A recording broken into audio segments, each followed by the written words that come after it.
దేశ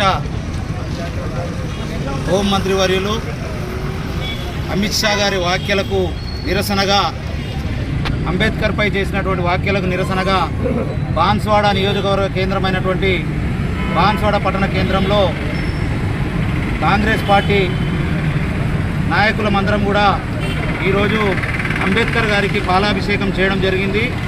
ఏదైతే వారు ఈరోజు మరి భారతదేశంలో ఉన్నటువంటి ప్రతి పౌరుడు కూడా గుర్తుపెట్టుకోవాల్సిన వ్యక్తి ఎవరైనా ఉన్నారంటే అంబేద్కర్ గారు అని చెప్పేసి నేను గర్వంగా చెప్తా ఉన్నా. ఎందుకంటే ఈరోజు రాజ్యాంగాన్ని రచించినటువంటి వ్యక్తి వారిని అవమానపరిచే విధంగా మాట్లాడినటువంటి భారతదేశ హోంమంత్రి అమిత్ షా గారు వెంటనే రాజీనామా చేయాలని చెప్పేసి మేము డిమాండ్ చేస్తూ ఉన్నాం.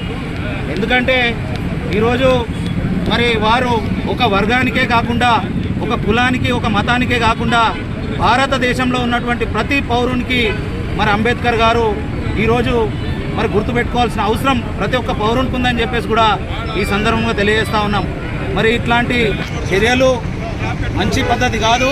మీరు ఎందుకంటే భారతదేశ హోంమంత్రిగా ఉన్నారు, మరి ఎందుకంటే అంబేద్కర్ గారు రచించకపోతే మీరు కూడా ఈరోజు హోంమంత్రిగా ఉండే పరిస్థితి లేదు. ఎందుకంటే వారి రాజ్యాంగాన్ని మరి ఈరోజు వారి రాజ్యాంగం రాస్తేనే మరి భారతదేశంలో ఉన్నటువంటి ప్రతి పార్టీ, ఈ పార్టీ ఆ పార్టీ అని కాకుండా మరి ప్రతి ఒక్కరికి సమన్వయం చేసినటువంటి అంబేద్కర్ గారిని విమర్శించడం అనేది హాస్యాస్పదం. మరి వారిని వెంటనే మరి భారతదేశ ప్రధాని అయినటువంటి మోడీ గారు వెంటనే చర్యలు తీసుకోవాలని చెప్పేసి బాన్స్వాడ కాంగ్రెస్ పార్టీ తరఫున మేము డిమాండ్ చేస్తూ సెలవు తీసుకుంటా ఉన్నాం.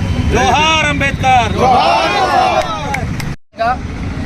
గౌరవ కేంద్ర మంత్రి వర్యులు అమిత్ షా గారు పార్లమెంట్లో అంబేద్కర్ గారిని ఉద్దేశించి చాలా అవహేళనగా మాట్లాడడం జరిగింది. ఈ మధ్య అందరూ అంబేద్కర్ అంబేద్కర్ అంబేద్కర్ అని చెప్పేసి అంబేద్కర్ని స్మరిస్తూ ఉన్నారు. మీరు ఇలా కనుక దేవుణ్ణి స్మరించుకుంటే మీకు 7 జన్మల పాటు స్వర్గలోక ప్రాప్తి జరుగుతుందని చెప్పేసి అమిత్ షా చెప్తా ఉన్నాడు. ఈరోజు ఈ దేశ పౌరులుగా కాంగ్రెస్ పార్టీ తరఫున మేము చెప్తా ఉన్నాం, ఈ దేశంలో నీ వంటి మనువాదులు ఎవరైతే ఉన్నారో, నీలాంటి మనస్తత్వంతో ఉన్నటువంటి మనువాదులు ఈ దేశంలో అణగారిన వర్గాలను చాలా రకాలుగా అహింసలకు గురిచేసి అవస్థలకు గురి చేస్తూ ఉన్నప్పుడు, ఈ భారతావని అణగారిన వర్గాలకు నరకంగా ఉన్నప్పుడు ఆ నరకంలో నుంచి వారిని బయటకు తీసుకొచ్చింది బాబాసాహెబ్ అంబేద్కర్. ఆ బాబాసాహెబ్ అంబేద్కర్ తప్పకుండా మాకు దేవుడితో సమానమే. మేము తప్పకుండా బాబాసాహెబ్ అంబేద్కర్ పేరుని ఈ దేశం మీద పుట్టినటువంటి ప్రతి బిడ్డ స్మరిస్తూనే ఉంటాడు. నువ్వు రామకోటి రాసుకున్నట్టు బాబాసాహెబ్ అంబేద్కర్ కోటిని కూడా రాసుకుంటాడని చెప్పేసి ఈ సందర్భంగా తెలియజేస్తూ ఉన్నాం.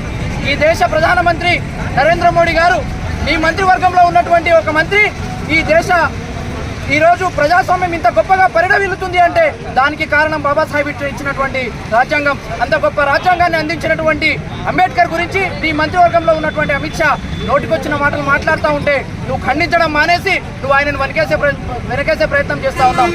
ఈ సందర్భంగా కాంగ్రెస్ పార్టీ తరఫున, ఈ దేశ బహుజనుల తరఫున భారతీయ జనతా పార్టీకి మేము హెచ్చరిస్తూ ఉన్నాం, అమిత్ షాని గనక మంత్రివర్గం నుంచి తీసివేసి ఆయనను పార్టీ నుంచి సస్పెండ్ చేయకపోతే ఈ బహుజన వర్గాలు భారతీయ జనతా పార్టీని ఈ దేశంలో భూస్థాపితం చేస్తామని చెప్పేసి హెచ్చరిస్తూ ఈ సందర్భంగా ప్రతి ఒక్కరు కూడా ఈ బహుజనులు ఎవరైతే ఉన్నారో ఈ దేశం మీద ఈ విషయం మీద స్పందించి, నేను బహుజన బిడ్డలైనటువంటి ఇంకొకసారి ఖచ్చితంగా చెప్పదలుచుకున్నా, ఎవరైతే మనువాదుల సంఖ్యలో నలిగిపోతూ ఉన్నటువంటి బహుజనుల వీరులకు నేను ఈ సందర్భంగా చెప్పదలుచుకున్నా, అంబేద్కర్ మీద ఎంతటి విషం వీళ్ళకున్నది.